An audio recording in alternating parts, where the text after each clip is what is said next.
Fillimisht ai është ndaluar në pikën kufitare në Merdar për disa orë, më pas është transferuar në një nga qendrat e paraburgimit në Beograd me një masë ndalese prej 48 orëshe.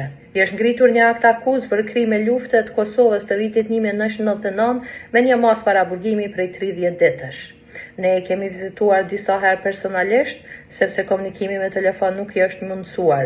Gjendja e tij psikologjike është e rënduar dhe emocionalisht po e përjeton shumë rënd, sidomos duke pasur parasysh moshën e tij 77 vjeçar. Ai nuk ka asnjë lidhje me akuzat, këtë gjë ka vërtetuar edhe avokati që ne i kemi angazhuar, që i ka mbaruar të gjitha procedurat ligjore dhe ai është duke u mbajtur pa asnjë provë, pa asnjë evidencë, pa asnjë dëshmi tash e 3 muaj. Kemi pasur komunikim me përfaqësuesin e zyrës ndërlidhëse të Kosovës në Beograd, zoti Jetish Jashari, i cili e ka vizituar babin disa herë.